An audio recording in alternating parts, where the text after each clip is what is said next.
अलख निरंजन। जय बाबा गुरु गोरखनाथ।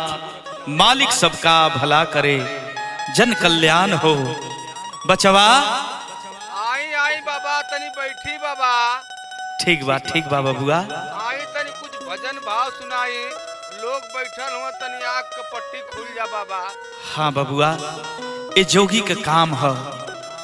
नित दिन भजन गा के सुनाई, समाज के जगावल ये जोगी का काम बा बेटा। हाँ बाबा, तनी सुनाई बाबा। ला तो सुना, हम ज्ञान का बात बतावतानी।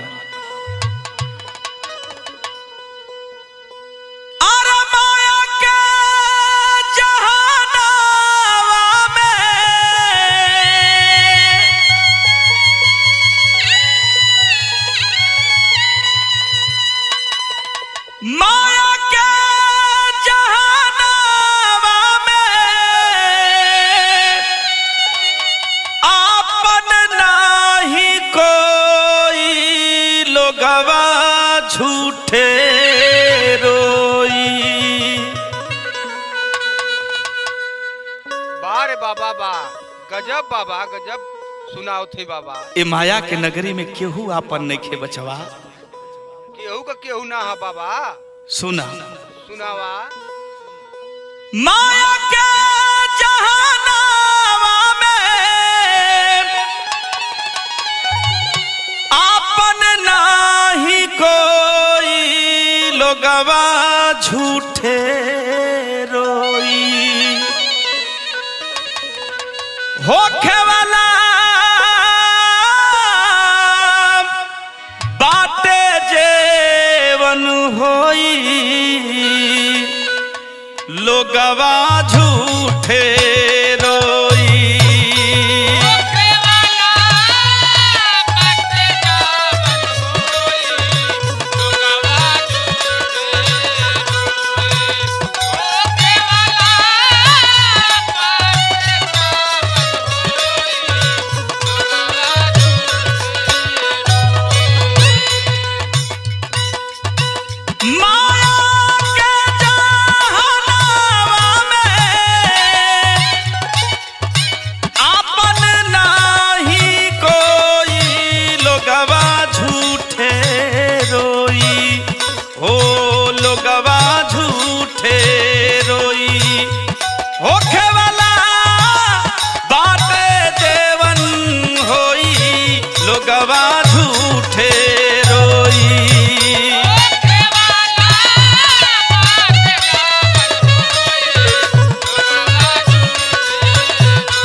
हाँ बेटा, मालिक जौन लिखेलन वह इंसान के नसीब में मिलेला। कबो अपना पर घमंड ना करे के चाहिए। आगे का भइल बाबा? सुना। माया के नगरिया में सब ही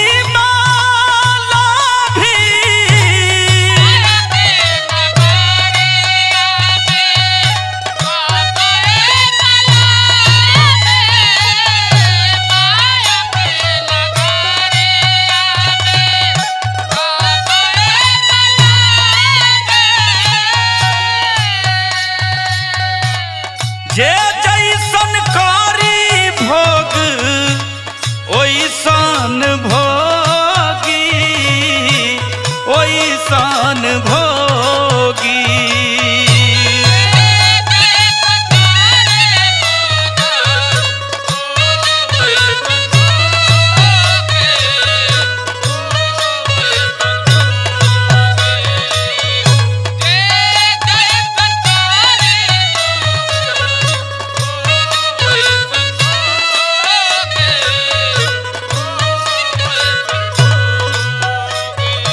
बबुआ सुना, सुनाई बाबा।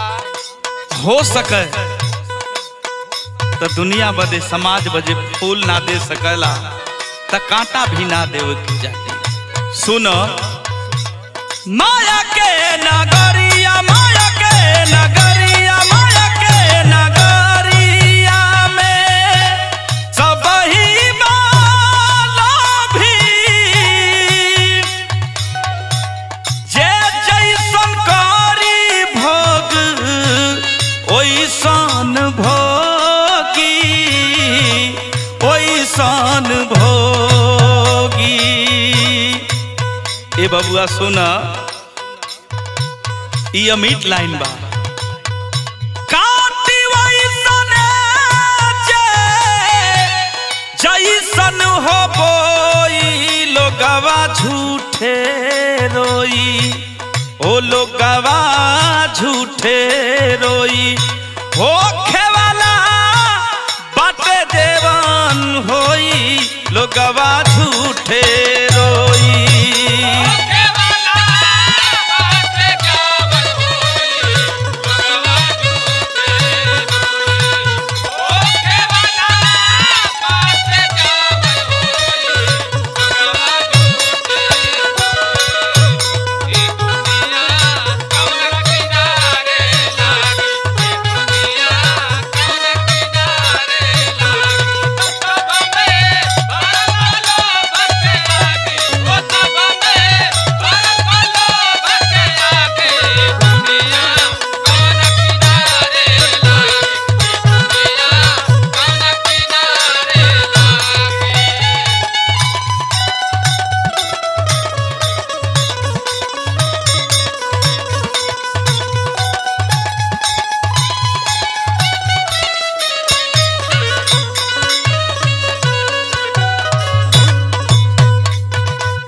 ए बचवा, हाँ बाबा।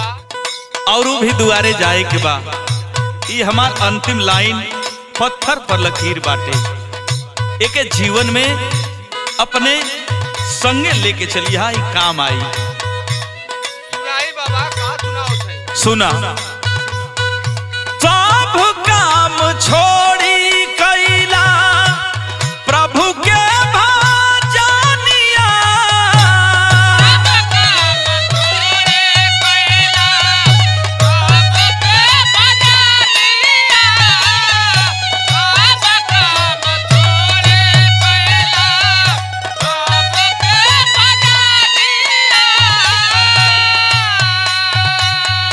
सुधर जाई बाबुआ हो, बाचल जीवानिया, बाचल जीवानिया।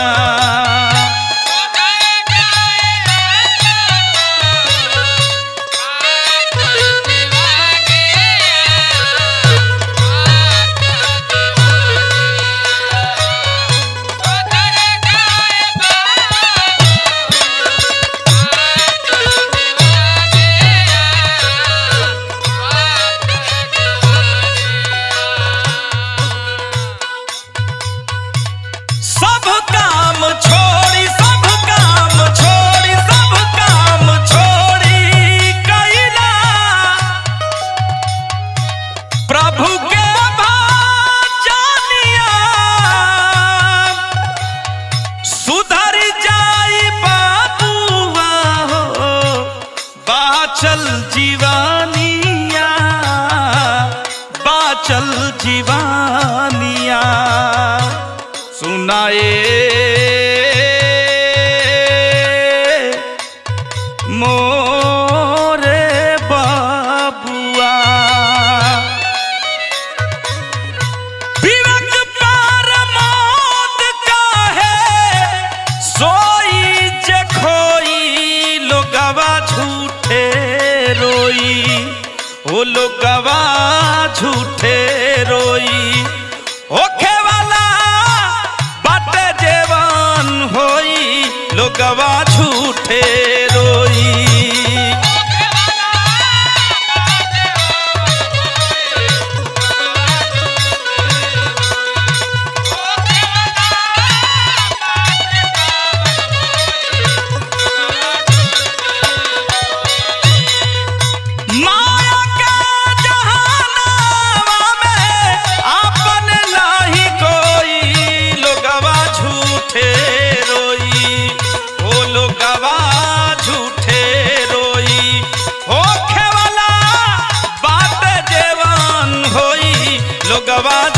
झूठे रोई।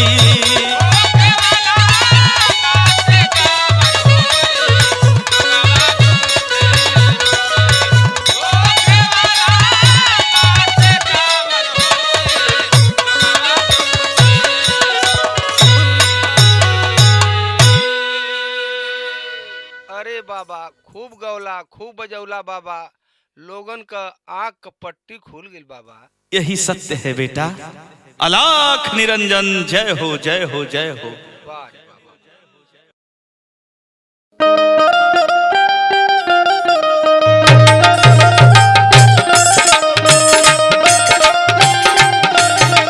जय हो जय हो जय हो।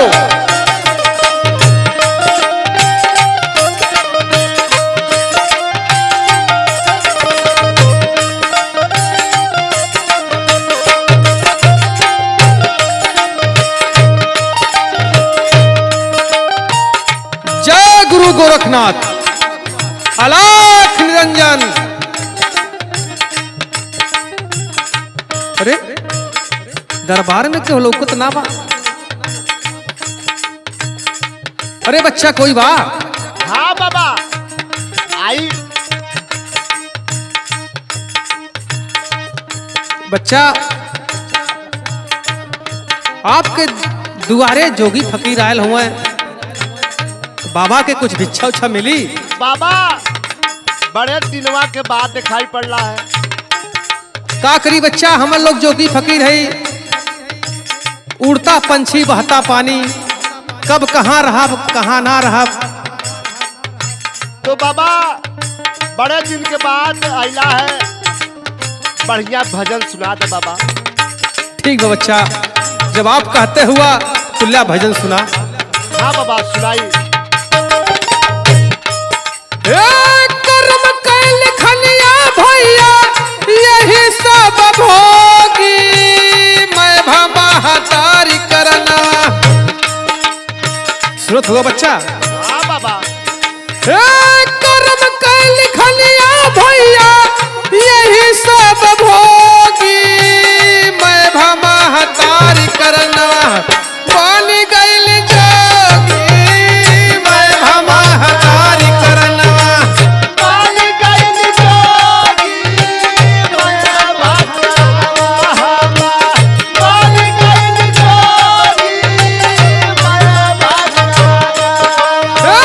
कर्म कैल खलिया भैया यही सब भोगी, मैं भमा हतारी करना।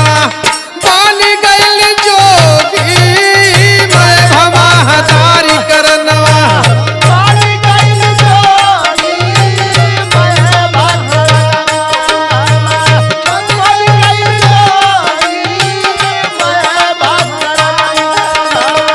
सुना बच्चा, हाँ बाबा। बहुत समझे वाली बात है बच्चा, बहुत ध्यान से सुनिया। हाँ बाबा सुनावा तो। हाँ दाई के जन्मवा माई गइली पराई।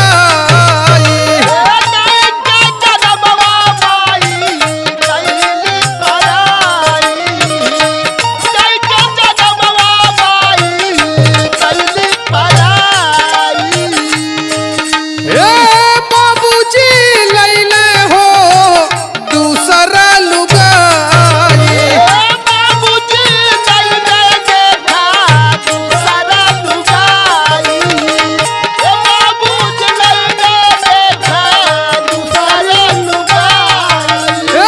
बाबू भी होई गइले। सुनत हुआ बच्चा? बड़ा दर्दनाक कहानी हो बाबा। बच्चा सुना। बाबू भी होई गइले पत्नी कलो भी, मैं भमा हतारी करना। बन गइल जोगी, मैं भमा हतारी करना।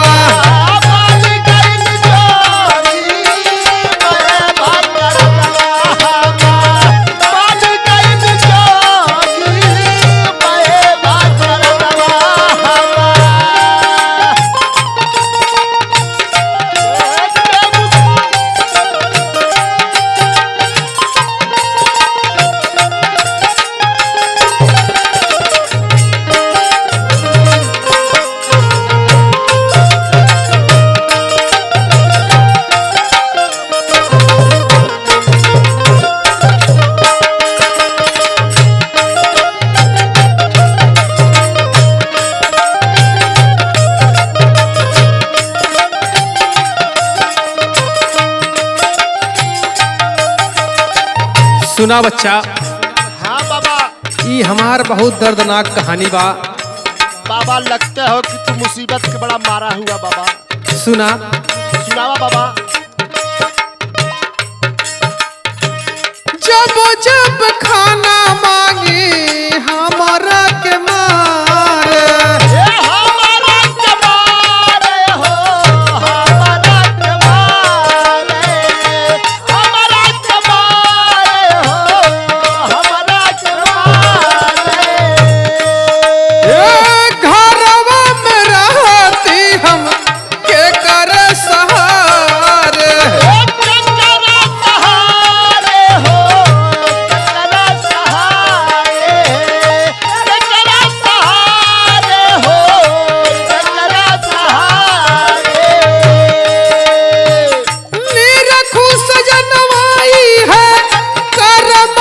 भोगी मैं भमा तारी करनवा बाली गैल जोगी, मैं भमा तारी करनवा बाली गैल जोगी, मैं भमा तारी करनवा बाली गैल जोगी, मैं भमा बाली गैल जोगी, मैं भमा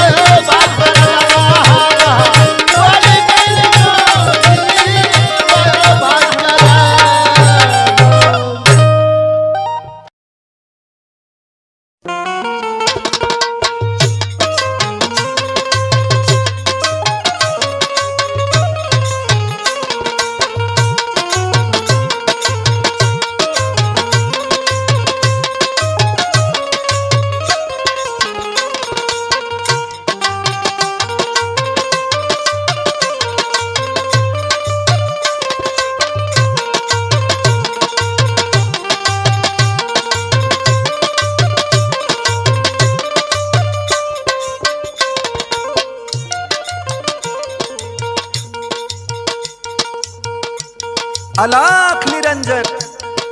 जय बाबा गुरु गोरखनाथ। अरे बाबा, आई आई बैठी। का हो महतारी, का भइल बतावा। अरे बाबा, बहुत दिन बाद ऐनी है। हम सोचा तानी कि कुछ सुना देती जौना से मन एकदम खुश हो जाता। कुछ पारिवारिक चीज, कुछ शिक्षित चीज सुनाई बाबा। ए महतारी, जब कहते बाड़ू तो तहरा के का बताई हम। सुना, ए समाज में जोन सबसे बड़ चीज सब मानेला तो समय हवे। हाँ, वो तो बात बाबा। अगर समय अच्छा चलत हो, अगर समय अच्छा चलत हो केहू, तो खराब से खराब आदमी जे कोनो लायक ना बा बहुत निक हो सकला, और राजा रंग हो सकेला, रंग राजा हो सकेला। ये तो बात सही बा। सुना एगो बात सुनाई बाबा। हम आपके बताओ तनी। देवता असुर रंग का राजा रघुराइया हो मतरिया हमारी। देवता असुर रंग का राजा रघुराइया हो मतरिया हमारी। सबके नचावले समैया हो मतरिया हमारी।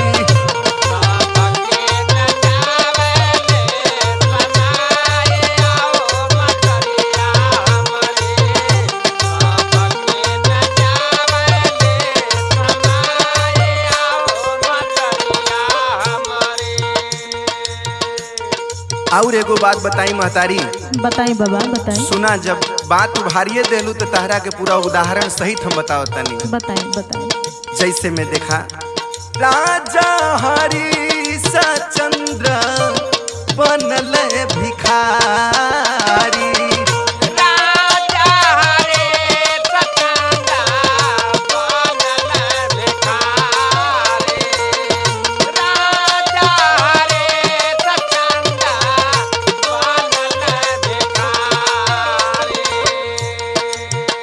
समझ में आवत है ना।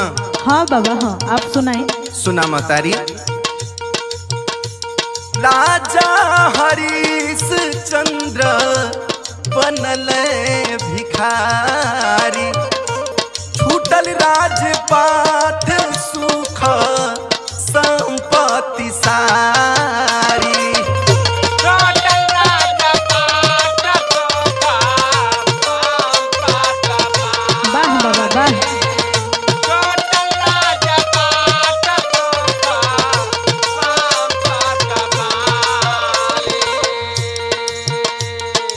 और सुना सुनाई बाबा। गईले बिकायापन बेटवा लुगाइया हो मतरिया हमारी। राजा हरिश्चंद्र के कहानी बाई। हाँ हाँ। एक राजा हो करके कौन दिन आ गई बाहरे समय, यह समय है। गईले बिकायापन बेटवा लुगाइया हो मतरिया हमारी। सबके नचावले समाइया हो मतरिया हमारी।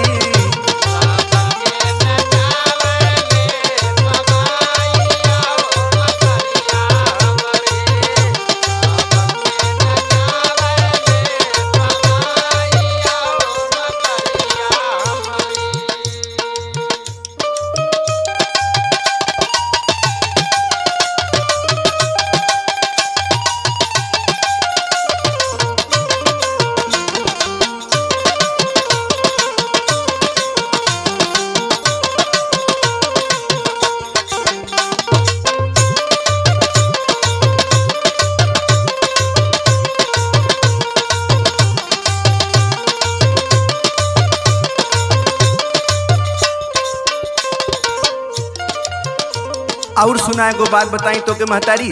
हाँ बाबा बताई। सुनी देखा ना, हाँ सुनावा। आप इतना बढ़िया गावत तानी कि मन करता कि ऐसे सुनते रहे सुनते रहे। सुनाई बाबा सुनाई। तो सुना महतारी हम सुनावा तनी। अरे भयल समय ना दशरथ राजा सिया राम के।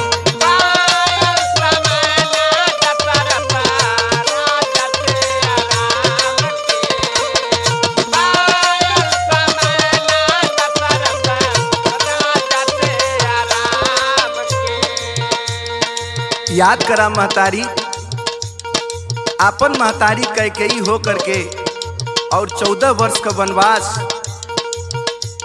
राम लक्ष्मण के हो गई ना। हाँ बाबा।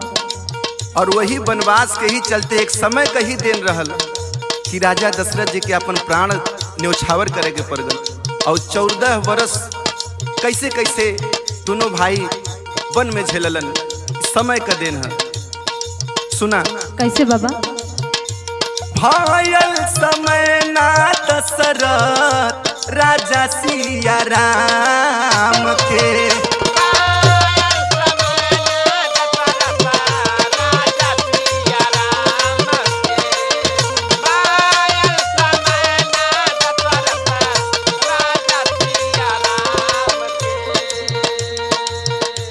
चलल समय ना आगे विक्रम महान के।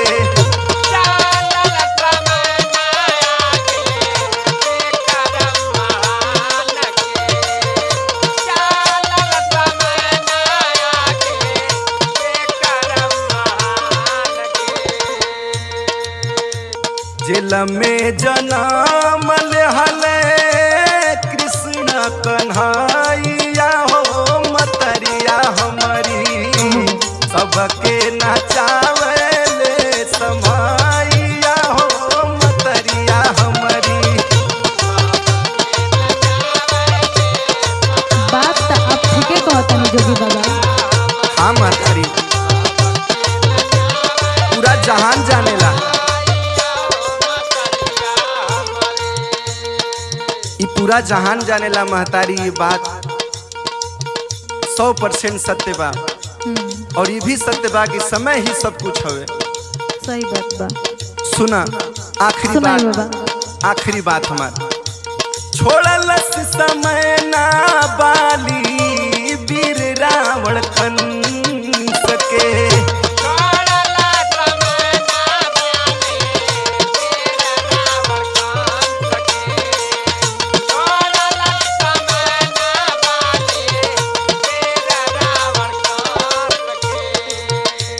दर दर घुमावेला विशाल सब पंच के।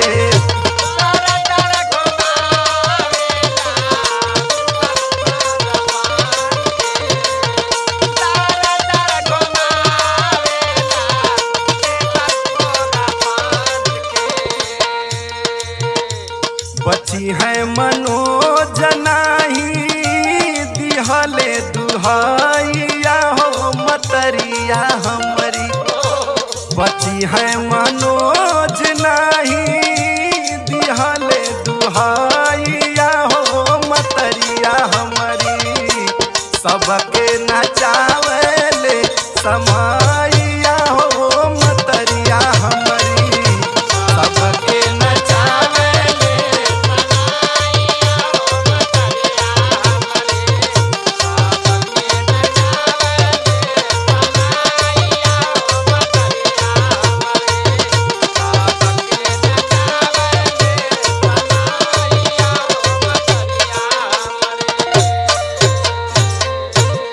हाँ तो मन खुश हो गई बाबा आपके गाना सुन के। इहे सचबा महतारी तब हम चलतानी। ठीक बा चली बाबा। जय बाबा गुरु गोरखनाथ।